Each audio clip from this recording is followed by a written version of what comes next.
આપીશું પણ નિશાંતભાઈ કેગના રિપોર્ટની વાત છોડો, સાફું છે આપણી પાસે, કારણ કે એન્ટી ફ્રોડ યુનિટ છે, પણ તેમ છતાં પણ જો એવું દાવો કરવામાં આવતો હોય કે આવું તો આપણે સપને પણ ના વિચારી શકીએ, તો આ એન્ટી ફ્રોડ યુનિટને શું ધોઈ પીવાની? સવાલ તો તમે પણ ઉઠાવ્યો હશે ને?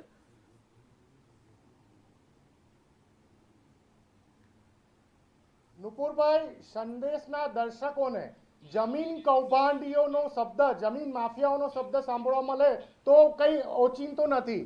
ડ્રગ્સ માફિયા જેવો શબ્દ સંદેશના દર્શકો વારંવાર સાંભળતા હશે, દારૂના માફિયાઓ સાંભળતા હશે, ખનીજ ખદાનના માફિયાઓ. પણ આજે ભારતીય જનતા પાર્ટીની ભ્રષ્ટાચારની પરાકાષ્ઠાના કારણે પીએમજેવાય યોજના, જે ગુજરાતનું ભ્રષ્ટાચારનું એક મોટું એપિસેન્ટર બની ગયું, એના કારણે સંદેશના દર્શકોને, ગુજરાતની જનતાને મેડિકલ માફિયા, ઓપરેશન માફિયા જેવા શબ્દોને સાંભળવા પડે છે. ખૂબ જ શરમજનક વાત કહેવાય. આજે તમે જુઓ કે માનનીય વિજયભાઈ રૂપાણીની સરકારમાં એમને સ્વીકારેલું કે એમનું મહેસૂલ ખાતું સૌથી ભ્રષ્ટ છે, પણ અત્યારે હાલની 2024ની ભારતીય જનતા પાર્ટીની સરકારમાં આ પીએમજેવાયની યોજના અને આ જે કાર્ડ જે રીતે નિશાંતભાઈ, હા નિશાંતભાઈ, ના માત્ર નિશાંતભાઈ માફ કરશો, એક મિનિટ આપને રોકવા માંગુ છું, એક જ મિનિટ આપને રોકવા માંગુ છું, કારણ કે આપણા કરતા આજે નિશાંતભાઈ મને 20 સેકન્ડ આપજો. આ એક સિમ્પલ કાગળ નથી.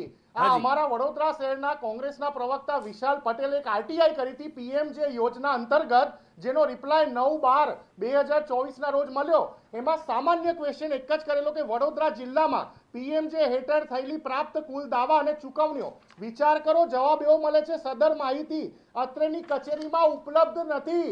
નુપુરભાઈ, તમારું સ્ટેટમેન્ટ બેંકનું 6 મહિનાનું કે વર્ષનું તમે 10 મિનિટમાં કાઢી શકો, પણ પીએમજે યોજના સાથે સંકળાયેલા અધિકારીઓ પાસે કઈ હોસ્પિટલને, વડોદરા શહેર જિલ્લાની કઈ હોસ્પિટલને કેટલા રૂપિયાની ચૂકવણી કરવામાં આવી છે, તારીખનો આંકડો આપેલો છે, એમની પાસે આંકડા નથી. કેટલો ગંભીર વિષય કહેવાય. આખા ગુજરાતમાં જે રીતે આયુષ્યમાન કાર્ડનું આ કૌભાંડ બહાર આવ્યું, જે વ્યક્તિ, જે ગરીબ અને મધ્યમ વર્ગને આયુષ્યમાન કાર્ડ જોઈતું હોય એ લોકોને 2-3 મહિના ધક્કા ખાવા પડે, અને માત્ર 1500-2000 રૂપિયામાં આ લોકો સિસ્ટમને હેક કરી, સોફ્ટવેરને હેક કરી આ રીતે જે Ayushman card, bogus Ayushman card issue કરી દેતા હોય તો આ મોટું કૌભાંડ છે. મને ગુજરાત પોલીસ ઉપર વિશ્વાસ છે, મને ક્રાઇમ બ્રાન્ચ ઉપર વિશ્વાસ છે, પણ જે કરોડોના કૌભાંડ બહાર આવી રહ્યા છે એ જોતા સીબીઆઈની ઇન્ક્વાયરી થવી જોઈએ. કેમ ગુજરાત સરકાર સીબીઆઈ ભાગી રહી છે? ડોક્ટર વસંત પટેલ સાથે પણ અમારે વાત થઈ હતી નિશાંતભાઈ, એમણે પણ એમ જ કહ્યું હતું કે સીબીઆઈની ઇન્ક્વાયરી થવી જોઈએ. કમલેશભાઈ આપણે જવાબ લઈએ. નિશાંતભાઈ કંઈક કહેવા માંગે છે, પહેલા આપણે જાણી લઈએ ફાલ્ગુની. હા,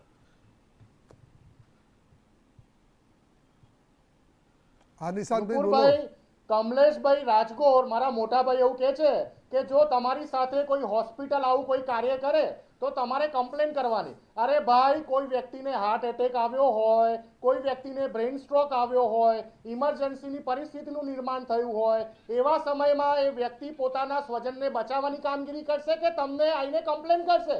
સરકારની બીક કેમ નથી ભાઈ? આજે ડિઝાઇનર હોસ્પિટલો ખુલ્યા છે, ફાલ્યા છે ગુજરાતમાં, એને સરકારની બીક કેમ નથી? એને ગુજરાત પોલીસની બીક કેમ નથી? ગુજરાતના સ્વાસ્થ્ય વિભાગની બીક કેમ નથી? આ સ્વાસ્થ્ય વિભાગ પીએમજે યોજના એનું આખું ને આખું અવલોકન કરવાની કામગીરી, એને મેનેજ કરવાની કામગીરી એ ગુજરાત સરકારના સ્વાસ્થ્ય વિભાગની અંડરમાં આવે છે. તો ગુજરાત સરકારનું સ્વાસ્થ્ય વિભાગ ઊંઘતું હતું કે 6,000 કાર્ડ, બોગસ કાર્ડ આવી રીતે બની જતા હોય, હોસ્પિટલોને કરોડો રૂપિયાનું જે ભુગતાન હોય એ માત્ર 3 કલાકમાં થઈ જતું હોય. ઓકે, આનો જવાબ લઈએ કમલેશભાઈ પાસેથી, આનો જવાબ લઈએ. પણ એક દર્શક મિત્ર જોડાયા છે, સૌથી પહેલા એમની સાથે, અત્યારે પહેલા એમની એક પ્રાયોરિટીમાં એમને દર્શક મિત્રની